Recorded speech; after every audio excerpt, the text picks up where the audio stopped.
And we are now joined by the general manager of the Blue Jackets, Jarmo Kekäläinen. And first of all, tough one last night. You feel like you guys let one get away there, Jarmo? Yeah, we let 1 point get away for sure. I thought we held the lead pretty well in the third period, limited their chances, and then they got one and capitalized on it. And some unfortunate events in the overtime, and we walk away with 3 out of 4 points. But would have rather had all 4, that's for sure. As you look at your club right now, what are you most happy with? What needs to step up, do you think? Well, I think that the thing that we need to work on is consistency. I think that we've had some flashes of some good play. So far this season, we played a pretty solid game against Tampa Bay at home, beat them at the Nationwide Arena, came back, finally showed some offense in the 6-5 win against Chicago the other night. But it seems to be tough for us to put together a string of good games, 4, 5, 6 good games in a row. And I think the performance also fluctuates a little bit too much within the games. But goaltending has been solid for us, and there's a lot of positives too.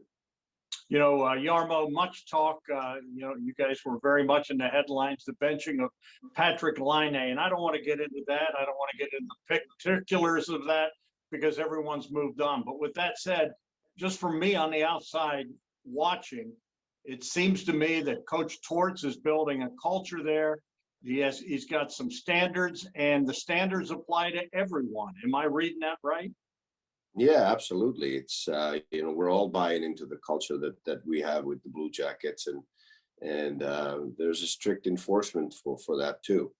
And I often compare it to having a family of young men here, and if you're a boy that often gets in trouble, does something that's unacceptable, then you have to discipline him, but you also have to discipline the boy or the young man that always gets straight A's and does well in school. So same rules apply, same values apply to everybody on our team, whether it's a coach, a trainer, equipment guy, massage therapist, physical therapist, or a player, and whether it's a star player or just a fourth line or depth player, we always have the same rules and values for everybody, and that's the way it should be.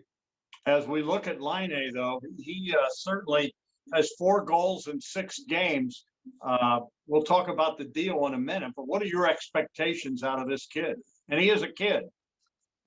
Yeah, well, he's a young player that wants to get better, and that's really my only expectation on him, is that he's just turning 23 this year. He's not even close to being in the prime of his career. So I expect him to have a mindset of getting better every day and reach another level as a player. He's a known goal scorer. He scored a lot of goals over the years that he's played over here, and even before he entered the NHL. We want him to have the hunger to become a more complete player and be a leader on a winning team. And I think he can be a huge part of that. Growing with our team and being a centerpiece of it. The other guy that was part of that trade with Winnipeg, Jack Roslovic, a guy that kind of grew up in the Blue Jackets system. He's from Columbus. Has he surprised you at all? But man, he's been fun to watch. Not really. We were talking about the trade, and everybody always was talking about Dubois and Laine. But I wanted to emphasize the importance of Jack Roslovic as part of that trade, because we'd followed him for a long time. Obviously, he's from Columbus, so we knew him a little bit before he was drafted, just from his roots, and watched him a lot on the U.S. national team where he played very well. And into his pro years, he had tremendous success in the American League level, but never really established himself as an offensive player with the Winnipeg Jets. But they have a very deep offensive group of players there. So we felt that he'll get a great opportunity with us. We think that he can play center. He's shown us now that that's a good position for him. And he's another player who's still very young and only going to get better. And he's fit in very well so far. Jarmo, you make deals that hopefully will make this team better. I don't know. I'm pumped about both those guys. You think you made this team better? Yeah, that's the goal always when we make trades and feel like we have to make a trade. How can we make the team better? And as always with these trades, time will tell. It's way too early to say that what the result or the end result of that trade is and was. But because, like I said, these guys are young and they have a long way and a lot of potential to get better and have a great career in this league, and that's what we're counting on. And both of these guys getting us to another level. You mentioned earlier about the keepers. That's quite the luxury to have basically two starters that could go on any given night, and Jonas and Elvis. How much of a luxury is that, and how often do you get phone calls from clubs? Yeah, it's a good situation for us because the schedule is so condensed this year. We're basically playing every other day. Jonas has carried the load now for a few games because Elvis was battling an injury, but he's back now healthy, so we can probably get back to the rotation of alternating them. They're both capable of carrying a lot of responsibility, and as you said, they have potential to be solid number ones in a normal season. So it's a good situation for us, and yeah, there's always interest in good players around the league, but we're happy to have them both. Give the fans an idea of your relationship with Coach Torts, how often you guys talk, and just in running this club.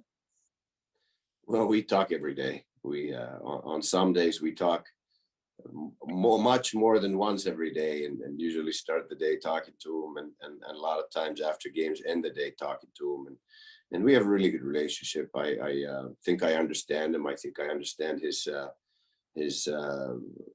know the goal for what we have and share here with myself and him on building the culture of the Blue Jackets, and we don't always agree on everything, but I think that we're both the same way, that whatever we don't agree on, we talk about and respect each other's opinions, and then we move on, and it's never personal. We talk about business, we talk about hockey, we talk about our team, and I think it's good to have sometimes even strong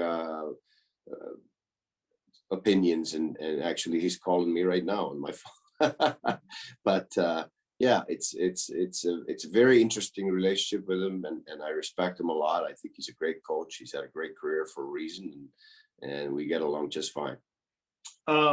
Last couple things. You hope to get a limited number of fans in the arena. You got past the health department supports your plan. Any update on that for the fans?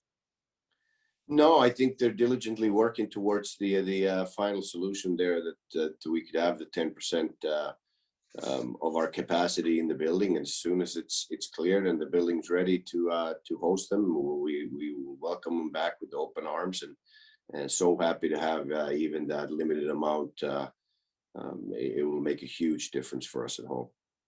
Last thing, back at it tomorrow on the road at Carolina, club you've already seen a couple times. As you mentioned, this is going to be a sprint to the playoffs, a condensed season, but you're going to be facing the same teams in the same division. How weird is this going to be? As you certainly know your opponents, don't you? Yeah, and we have a lot of good opponents in our division, but we're playing hockey, and we're playing against good teams. We're competing. It's the best we can do right now, and I think NHL did a great job of limiting travel as much as they could, and making some great rivalries along the way. And we'll have another good one against us tomorrow. Carolina is a very good team, and we already played a couple of games against them. We know what we're up against, but we will be ready.